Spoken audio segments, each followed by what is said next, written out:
Alright, it's time to check out the new coffee maker. I'm the only one up so far, so it's me, myself, and I right now. Ooh. And I have to be able to see. I guess once I know what I'm doing. Okay, so I want K-cup, and let's say 8.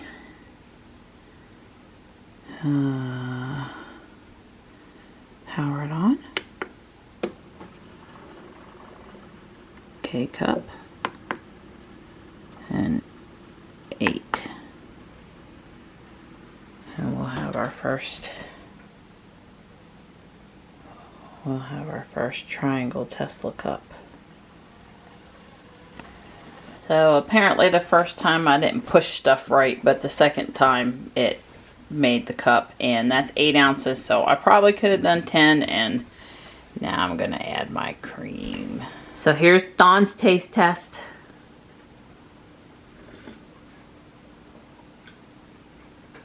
Tastes about the same. Well, I would hope so.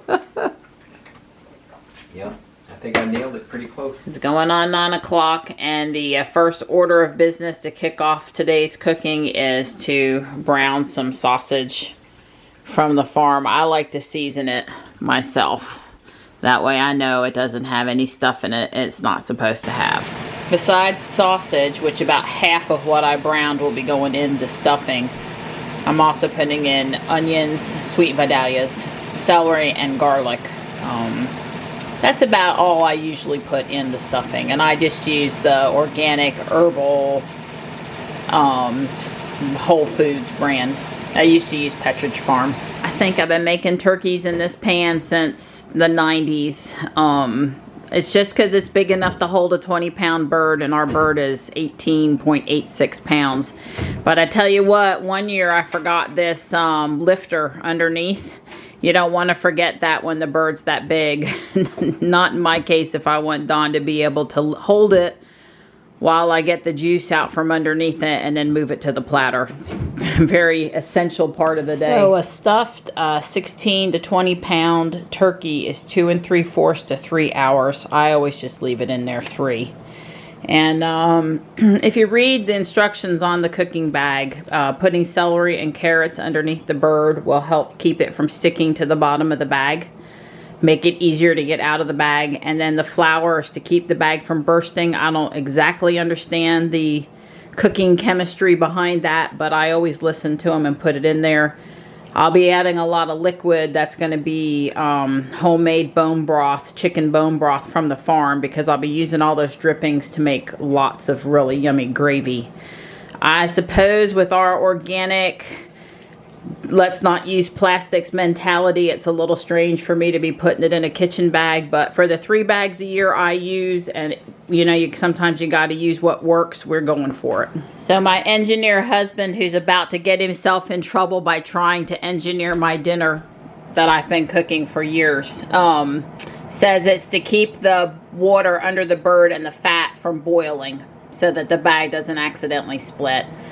I've got all my juice for the stuffing ready to go, but I'm not going to mix in the breadcrumbs until right when I'm ready to put it in the bird. It's time to get the bird out of the bag. So with the bag, there won't be any basting, but I always rub the top of the bird with olive oil, and it really does seem to come out pretty brown. Is it as crispy as a fried turkey? No. But it does brown up pretty good. So I don't think it matters if you pour the liquid into the stuffing or the stuffing into the liquid. But the thing that does matter is you're not stirring it. You're just folding it. So lift, turn, drop. Lift, turn, drop. You're not baking a cake here. Alright, it's time to put the stuffing in the bird. Usually I can't quite fit it all. You do not want to smash it in there. It's supposed to be fluffy and loose and not smashed.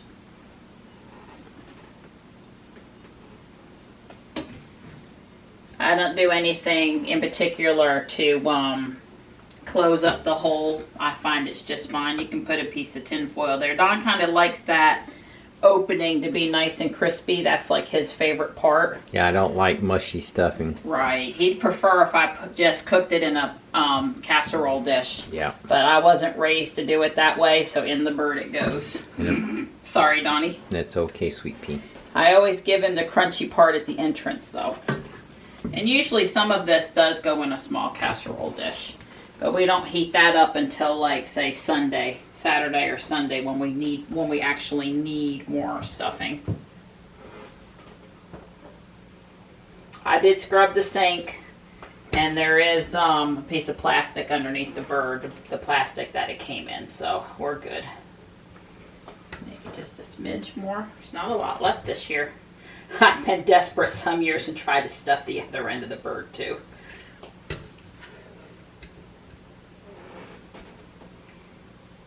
Yeah, well, the good thing too is day 2, 3, you can always take it out of the bird and put it in a casserole dish and just warm it up in the oven. Gets it a little crispy for Dawn too.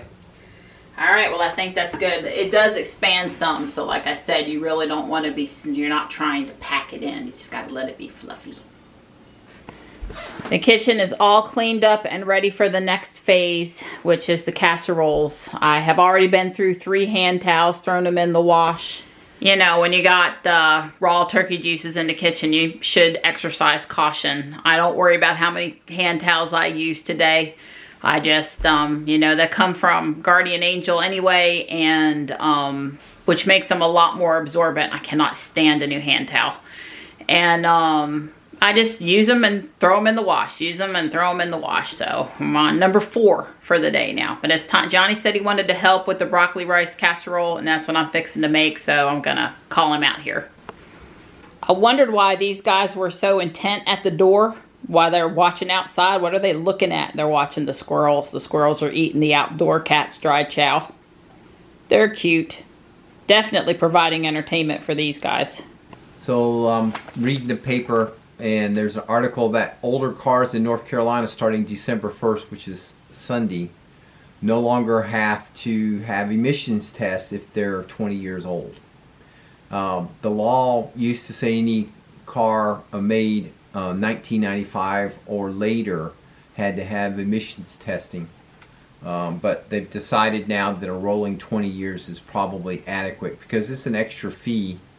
And there's not that many cars left on the road, and even the ones that are they haven't necessarily been modified like the early days of pollution controls. You know, it was commonplace for people to remove the catalytic converter or basically the smog pumps, but you know, starting in the 80s and even into the 90s with computers in the cars, you basically can't do anything like that and the cars still run. So it's really not a major problem. Obviously, the cars could be polluting, but the pollution guidelines way back when were nowhere near as strict as they are now. So those old cars. So anyway, I guess I'm okay with the rolling 20 years. Interesting. Yeah, people keep their car. I think the average is like either 11 or 14 years, depending on who you talk to. The average car age. So, you know, by the time it gets to be 20 years old, there's many fewer cars on the road that are 20 years old. So Mom's making, personally, my favorite casserole, which is rice broccoli casserole. Basically, it's broccoli, rice, cheese, and sausage into a casserole with cheese and bacon on top. Yeah, That's my favorite. I put all parts of the, hey guys, not to play so rough. I use all parts of the broccoli, but I put the stems in with the onions and the garlic, and then I add in the top part at the very end and just kind of make it just a little bit cooked. Yep. We're not smelling the bird yet, but it's doing all right. We're turning it around front to back. That helps it to cook evenly. I do that every hour for the 3 hours it's in there. Thank you, Donnie. So the broccoli veggies are about ready, and I just grated up a couple pounds of Mammoth cheddar cheese in the food processor. So there's all the casserole ingredients except for the cheese sauce, which I am making. When folks go from processed food to try to eat real whole foods, I think making your own cheese sauce is one of the, you know, getting rid of quote unquote fake cheese products is one important step. And, you know, shredding it up in the food processor is really easy. And the sauce is just, I'm going to add a little bit of flour, probably like 2 tablespoons to a half a stick of butter. I will add in enough milk to make it, you know, be receptive to putting the cheese in, and then I'll put the shredded cheese in and melt it. A dash of cayenne pepper and maybe some salt, but it tends to be pretty tasty without salt. I'm sorry, Donnie, but what I need you to do is run to the store. Well, my sweet potatoes had spoiled. I bought them a couple weeks ago, or well, maybe a month ago. I don't know, meaning to use them. And I need an apple. So 3 or 4 small sweet potatoes, probably 4 small ones, and an apple. I will be here still cooking. So the cheese sauce is now ready to mix in with the broccoli rice sausage mixture. I had Don taste it. He said it's good. I learned the hard way yesterday not to put the crispy onions on top of the cheese because they'll burn. So I'm going to put some crispy onions on now and then cheese over top. And probably sometimes I cook this in the toaster oven. But since it's all hot, it's not been refrigerated or anything, I think I'm going to put it in the big oven when the turkey comes out. While I'm making the gravy and the rolls and all that other stuff, this can melt up. I'm so sorry I messed up your Thanksgiving Day nap number 1. That's okay. My morning nap. That was my pre-noontime meal nap, yes. Yeah, the grocery store is very interesting. There were like... Food line. There was probably 20 cars, 25 cars. It wasn't, you know, it was a small number, but it was all guys. Now, I don't know if they were doing what I was doing, or they just going up there getting them something to eat. I don't know. They weren't invited anywhere, but yeah, the store, there was... Or they were stopping to get their thing they needed to show up with. Yes, that's right. One or the other. But it was definitely the only people who go to grocery stores on Thanksgiving Day would probably be guys. Thanks for going. You're welcome. So I've got my pecans chopped up, old-fashioned wooden bowl, and working on the cranberry sauce. So this is a bag of cranberries, a cup of cranberry juice, a cup of maple syrup, a half a lemon squeezed in there, 1 apple diced up, and I'll be adding some pecans. It takes forever to cook the cranberries, like 30 minutes of a nice simmer and not let it stick. So Don has just pulled the turkey out of the oven and put the Pioneer Woman Redrummin Soulful Sweet Potato Casserole in. I would say it's looking like it browned up nice. You stick the other casserole in the oven too, please. This one? Yep. So we're going to let it rest for 15 minutes. And then we're going to pull out the 1 casserole, stick in the yeast rolls, and I'll make the gravy. Okay. So Don's going to lift the bird. I'm going to cut the bag and let the juices drain out. I'm going to get the plastic off of it. He's going to be struggling to hold it because it's hot and it's 20 pounds. And then he's going to move it to the platter. Right. Yeah, this is a marriage tester, and every year we pass with flying colors. Don is doing the honors. That's right. Yum, yum. It's looking good. My gravy came out just exactly how I would have wanted it to. You know, that's one of the most important parts of the day of my book. Right. How good the gravy comes out.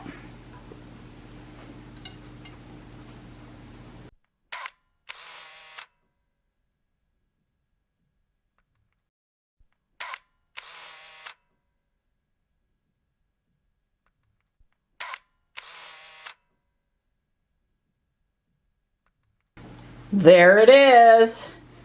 Pioneer Woman Soulful Sweet Taters, turkey and homemade gravy, dressing, the cranberry sauce, the broccoli rice cheese sausage casserole, collards from Rainbow Meadow Farms when we picked up the turkey. Oh, and let's not forget crescent rolls. Well, Don and I worked really hard. He got all the turkey off of the carcass, and I got most of the rest of the kitchen cleaned, and now we're going to go try to have us a nap. Well, I don't know. I was thinking about cheesecake. Gotta have an hour. Gotta have an hour, Naughty. Oh, there it is. Pumpkin pie, cheesecake. This is what Thanksgiving is all about. Sweets. Did we get enough pie, Johnny? I think we did. Yeah, oh God, I am so full. I need to go walk this off. I'm gonna go shopping, but first I'm gonna drop Johnny off at his dad's house. All right, it's about as crowded here as Walmart in Fuquay as you would have expected. My goodness. So it is a little more crowded than when I was up here Wednesday afternoon for groceries. The horn has sounded and those Roku TVs are really popular. I had this bright idea that we would buy some aluminum tins with plastic covers, you know, like the turkey size ones not, and put some leftovers in them and freeze them. But apparently I wasn't the only one with that brilliant idea. Well, I didn't go crazy in there. Don got a pair of jeans. I got a couple of USB sticks, and they had an awesome deal on Sharpie pens. $10 for like 36 pens, 30 pens, something like that. So for 10 bucks. So I picked up one for us and one for Michelle's house. So Target was a little less crowded than Walmart. I didn't buy a lot in there. I bought some K-cups. They had them on sale, and we had a coupon in our new coffee pot box. And I enjoyed browsing and walking around, but you know, no major electronics or anything like that. So, yeah. Well, I was about ready to head to the house anyway, and the tire low pressure indicator coming on is I'm for sure headed to the house now. We can all guess that I've got a nail in that left front tire. That's a bummer, but the good thing is that it's not going down super fast. So I'm about maybe 5 miles from the house, so I'm just gonna head there now.